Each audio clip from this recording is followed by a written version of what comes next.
Let's talk some more about cancer and why one mutation isn't enough to cause it. If you don't know me yet, my name's Amy. I am a doctor working in the UK, and I talk on here a lot about health. In one of my other videos, I've talked about the fact that cancer starts when one cell breaks the rules. That one rule breaking cell almost certainly won't become cancer on its own. And that's actually a really important thing to understand, because when people hear that cancer starts with a DNA mutation, the natural instinct is to panic. That every sunburn, every processed meal, every time you forget to take your supplements, surely that's a mutation waiting to happen. And that is certainly the kind of fear that people who rely on health misinformation rely upon. But the good news is that your body isn't that fragile. The science actually tells a much more reassuring story.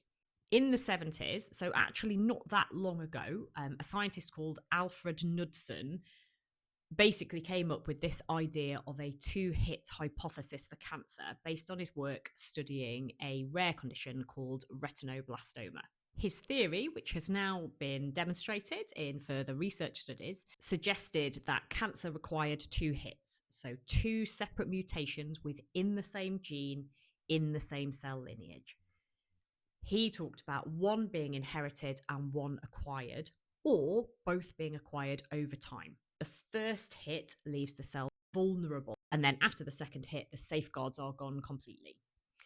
And we now know that it actually goes even further than those two in most cases. So most common cancers require somewhere between 4 and 7 significant mutations accumulating in that same cell lineage over time. So not in different cells across the body, in the same cell lineage. And your body is running quality checks on your DNA constantly. You've got DNA repair enzymes, which are scanning for errors, tumor suppressor genes, watching for abnormal growth. I've talked about both of those in a previous video, and also immune cells that are patrolling for anything that looks wrong. Each mutation has to slip past every single one of those checkpoints, and then the next one does, and then the next. And that is why cancer is largely a disease of aging. So not always, but often, because accumulating that many mutations in one cell lineage takes time. It is also why your lifestyle choices do matter, but not in that kind of catastrophic one mistake and you're done way that some headlines in the Daily Mail might have you believe.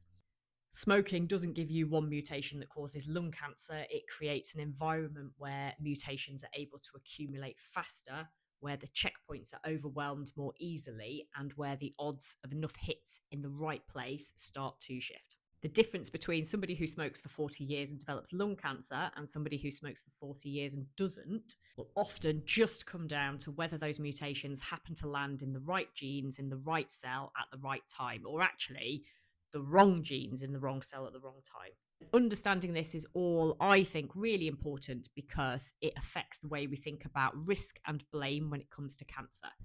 Your body isn't a ticking time bomb waiting for one mistake to set it off. It is an extraordinarily resilient system that is doing everything it can to protect you. And by making good health choices, we can help it to do that. But sometimes, despite everything, it isn't enough. But more often than you think, it will be. Next up, I'm going to talk about your immune system, because even after all those mutations accumulate, your body still has one last line of defense, and it is more powerful than many people realize.